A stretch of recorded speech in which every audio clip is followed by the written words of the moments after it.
Transfer of pollen grains from the क्या from the stamen of a flower to the pistil of the same flower or other flowers. ठीक है, तो transfer of pollen grains to इधर लिखना चाहिए transfer of pollen grains from the stamen, okay, कहाँ से, shed from the anther to the stigma of a pistil, okay, in the same or any other, okay, इसको हम लोग लिख देंगे fine. So to the stigma of a pistil, in the Mankad खाई देबे, in the same or any other flower, okay, is termed as pollination. ठीक है जी. Now, तो इसलिए flowering plants have evolved an amazing array of adaptation to achieve pollination. They make use of external agents to achieve it. Okay. तो इसीलिए कौन कौन सा external agents है वो हम लोग बाद में बात करेंगे. यहाँ हम डिस्कस कर रहे हैं 3 तरह का पॉलिनेशन. तो pollination can be divided into 3 types. कौन कौन सा? ऑटोगैमी, ओके, फिर गाइटेनोगैमी एंड जीनोगैमी. अंडरस्टूड? तो ऑटोगैमी, गाइटेनोगैमी एंड जीनोगैमी. तो ऑटोगैमी में हमने क्या डिस्कस किया था, बोलो. What did you discuss in autogamy? मतलब उसको हम लोग क्या है, self fertilisation. Okay, so that is called self fertilisation.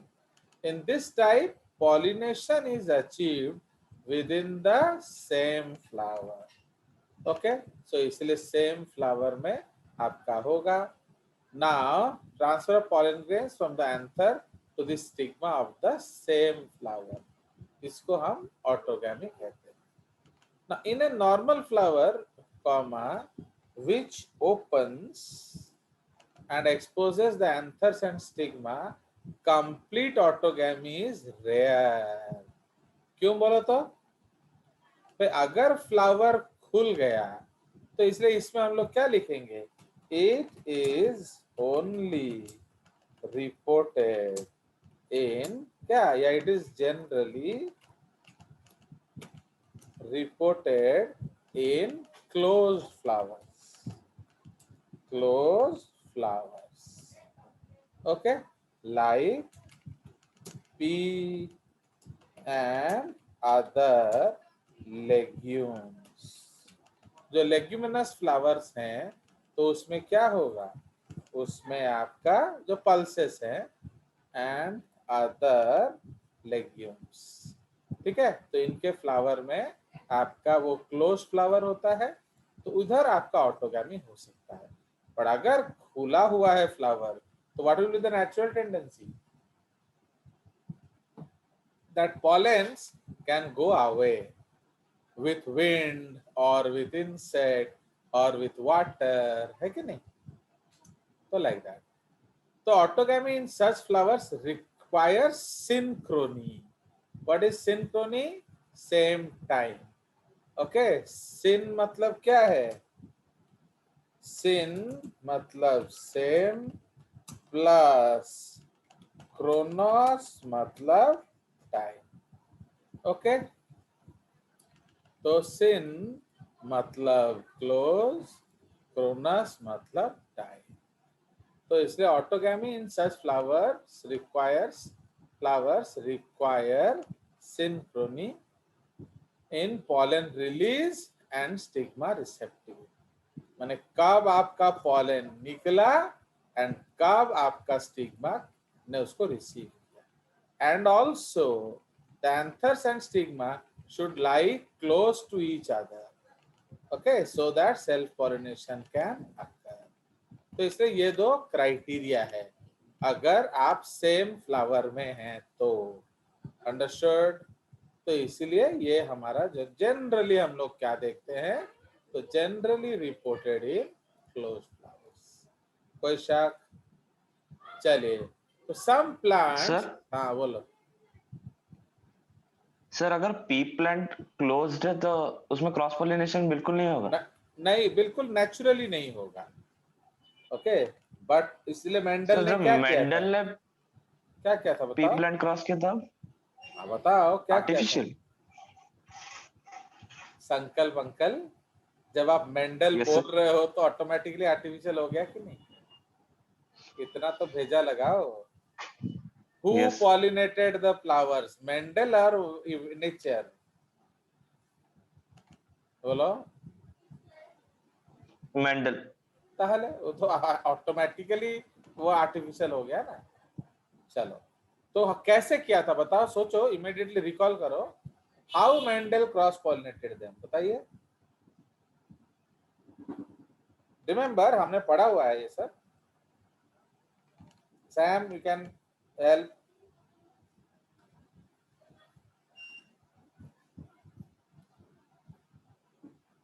Sam, आप हो ना, फिर चले गए बाइजू क्लास Yes, करने। sir. नहीं सर है सर। हाँ, मैं बोले कह रहा बाइजू फाइजू पढ़ी थी। हाँ। तो सर नाम वो बाईजू से पढ़े हैं। हाउ डिड दे, मैंने हाउ डिड मेंडल पॉलिनेट, क्या क्या किया था उन्होंने? बोलो, सिंपल सा चीज है, भूल गए सब। सर उन्होंने जो एक फ्लावर का पूरा मतलब जो स्टेमन से उसको निकाल दिया, हाँ, तो उसको फिर क्या कहते हैं? और एक यूज द फ्लावर से टर्म, यूज द स्टेमन लाकर term, use the piece term, में। Use the emasculation. इमैस्कुलेशन।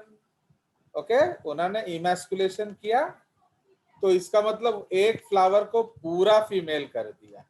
समझ रहे हो? तो एक फ्लावर को उन्होंने पूरा फीमेल कर दिया, तो अब उसमें आपका कोई अदर पॉलिनेशन नहीं होगा। अब सपोज उन्होंने किसी और फ्लावर का पॉलन लाकर उसमें डाला, उसके बाद इंश्योर किया कि बाहर से नहीं आए। कैसे किया इंश्योर? बैगिंग करके। तो इसलिए emasculation followed by bagging. This was how Mendel achieve cross pollination. समझ रहे हो? अभी आप लोग खुद सोचो कि एक वाइफ बोलती है कि ये आपका हमारा बच्चा होने वाला है। How is the husband so sure that वो उसी का बच्चा है? जबकि बने हस्बैंड तो ऑफिस भी चला जाता है ना, एंड वाइफ घर में अकेली होती है। समझ में आया कि नहीं संकल्प? Yes sir. तो देखो कितना बड़ा फेथ करना पड़ता है। Understood? So don't you think that anybody else can come and pollinate the wife? बताओ। तो this is the concept of faith my dear. तो इसलिए बीवी ने बोली भाई हमारा बच्चा होने वाला है, तो पति बेचारा मान जाता है, बाकी वो हमारा ही है। Okay, still so you can think. Okay, चलिए। सो इसीलिए अब some plant such as viola, oxalis and commelina produce two types of flowers. कौन सा? एक है कैस्मोगैमस फ्लावर, मतलब ये ओपन फ्लावर्स है। Okay, which are similar to flowers of other species. Okay, with exposed क्या? anthers and stigma. ठीक है। एंड नंबर बी है क्लेइस्टोगैमस। ठीक है, तो ए है कैस्मोगैमस एंड बी है क्लेइस्टोगैमस या close flowers which do not open at all. So in such flowers the anthers and stigma lie close to each other. ठीक है, so ये closed flower होता है।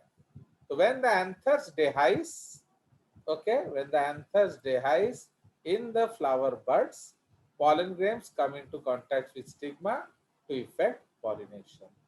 Thus, cleistogamous flowers are invariably autogamous.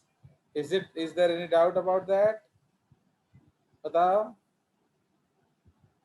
No, sir. No, क्यों? वो close flower है, तो इसीलिए they are what?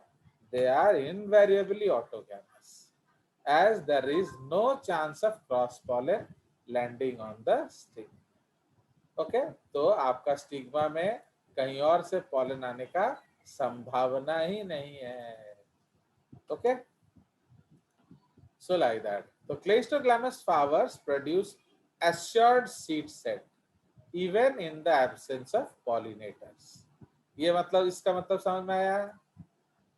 Assured seed sets का Yes, मतलब sir. क्या है कि जो आप चाहते थे वही मिलेगा. सुनो, अभी क्या हुआ, मैं संकल्प के घर में एक चीकू खाया, तो मुझे बिल्कुल वैसा ही टेस्टिंग चीकू चाहिए. तो what should I do? Should I use the seeds या should I use vegetative propagation? Vegetative propagation. Why vegetative why? because there is Identical. because there is उसमें no cross एक ही pollination. parent Because there is no cross pollination and एक ही parent involve है, तो जैसा वो होगा genetically आपका plant भी वैसा होगा, provided nutrition etcetera are constant. Okay, means बाकी सब भी सेम होना चाहिए कि नहीं? अगर जो कंडीशंस में संकल्प रखा हुआ है बिल्कुल वैसा कंडीशंस होना चाहिए, तो बिल्कुल सेम चीज होगा. बट अगर क्रॉस पॉलिनेशन हो गया तो pollen is from another source, तो उससे होगा क्या? There will be variation in the seed set. Okay, yes, वो वेरिएशन अच्छा भी हो सकता है या बुरा भी हो सकता है. अंडरस्टूड? चलिए, so this is the concept. Now, second concept है gaetonogamy. What is gaetonogamy? Transfer of pollens from the anther to the stigma of another flower on the same plant. तो देखो, एक्चुअली ये सेल्फ पॉलिनेशन है. Genetically इसको क्या बोलेंगे? बोलो. Genetically it is self pollination, but physically ये cross pollination. Understood? Physically ये cross pollination. So that is the concept. So transfer of pollen grains from the anther to the stigma of another flower. It is just like Shubham went to marry identical twin number 1, but उसका जो identical twin number 2 के नाक में एक छोटा सा काला तिल था, पता नहीं शुभम को वो ज्यादा पसंद आया, तो he married identical twin number 2. गया था 1 के लिए, शादी किया 2 को, तो जेनेटिकली कोई फर्क होगा क्या बच्चे में?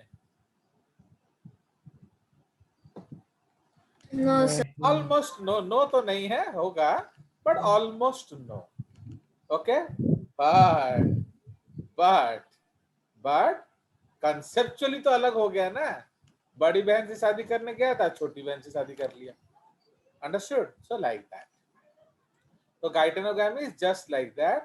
The transfer of pollen grains from the anther to the from the anther of a flower.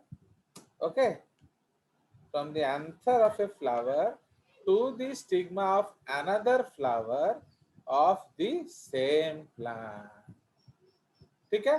Although ये बहुत important point है, तो although gaetonogamy is functionally cross pollination, genetically it is similar to autogamy since the pollen grains come from the same plant.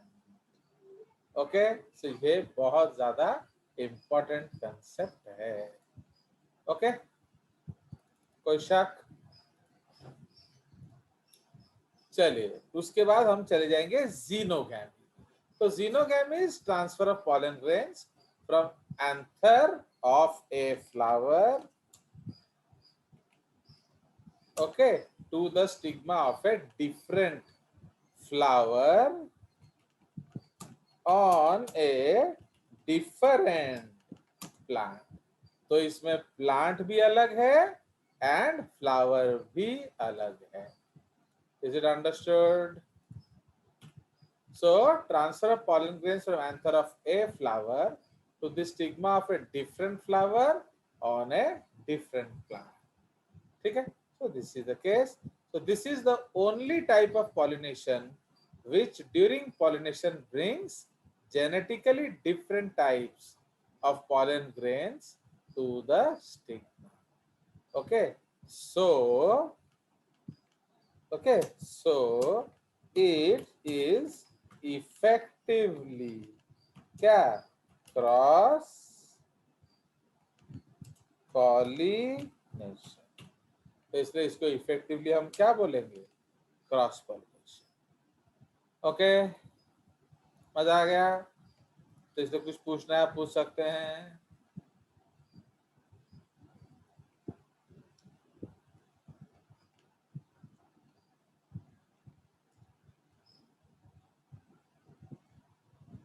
Anything you need to ask? Fine. तो इसीलिए हम लोग xenogamy को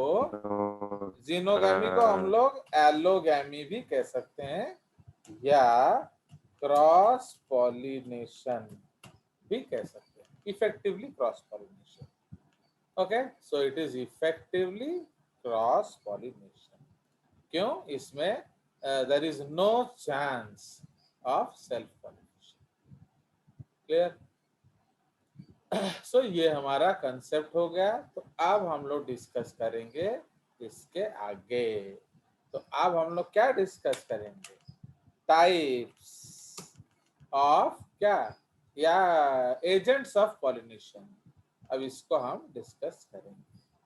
okay, agents of pollination मतलब who helps in pollination. Understand? तो कौन pollination में मदद करता है?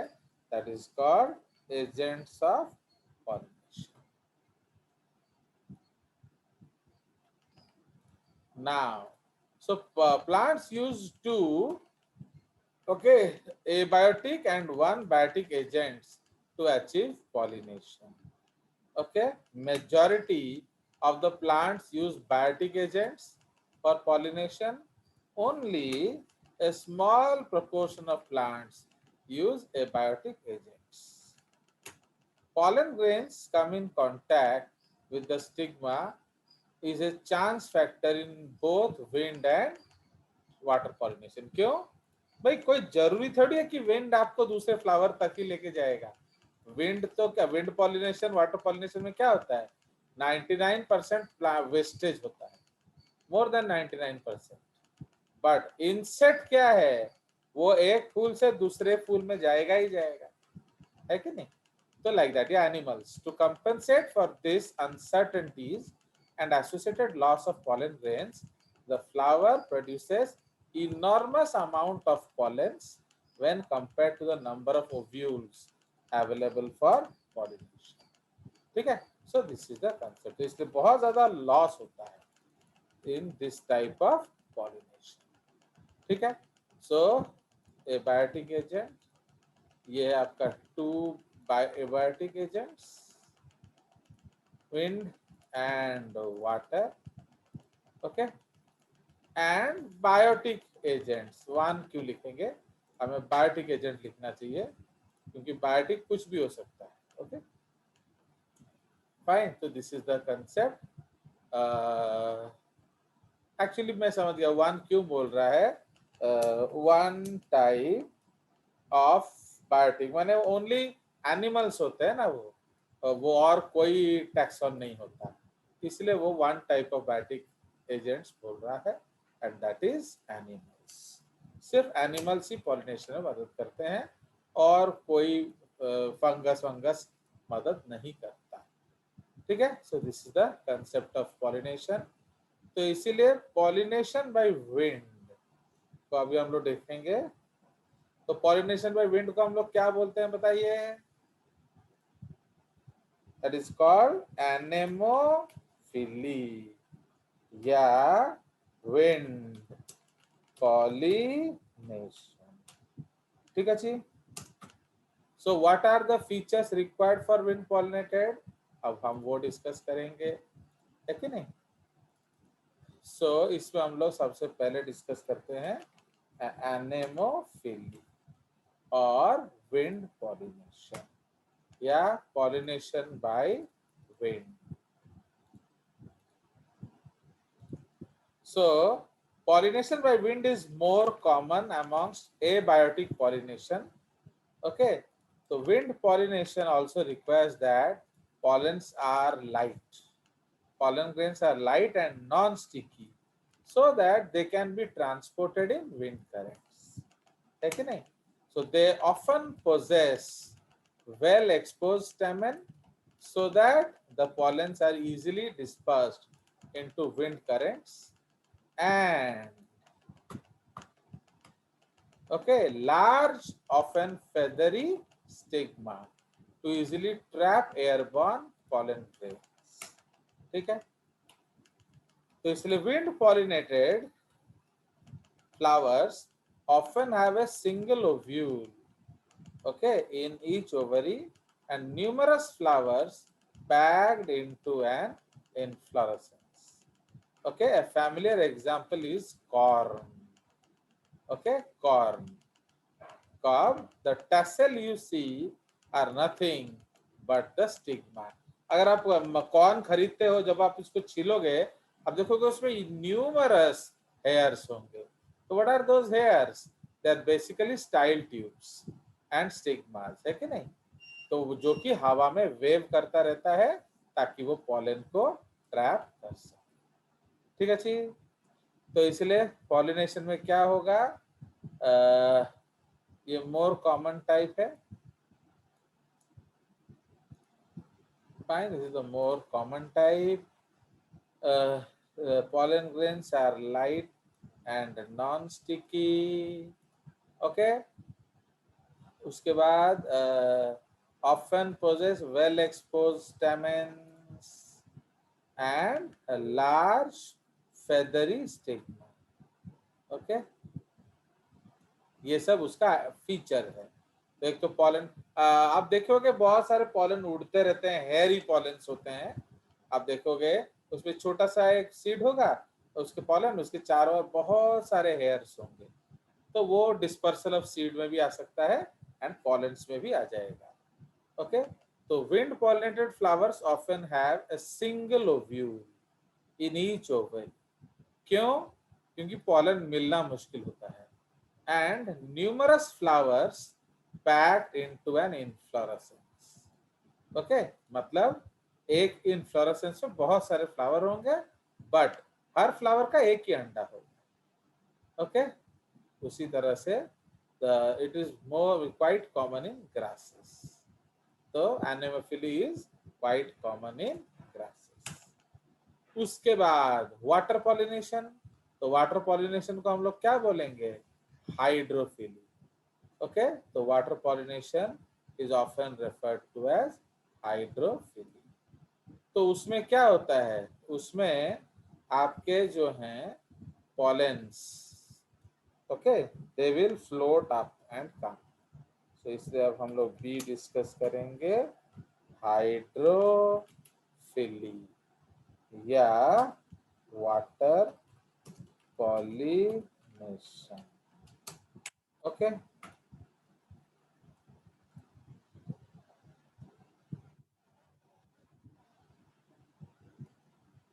चलिए. Anything you have to ask, you can ask in the middle also. Okay. चलो.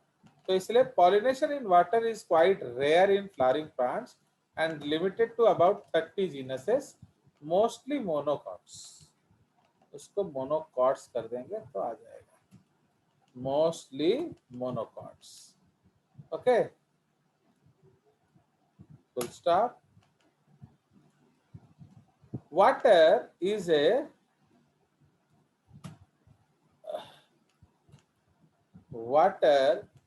regular mode of transport for the male gametes among the lower plant groups such as algae, bryophytes, and pteridophytes.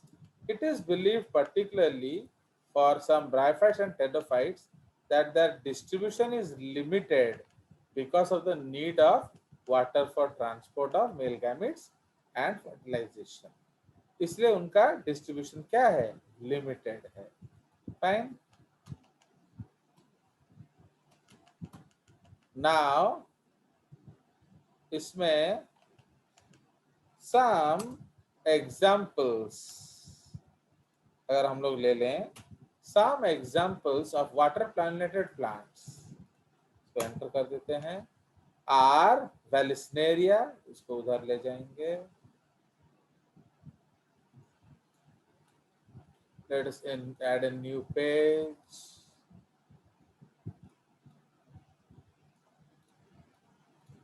Pollination.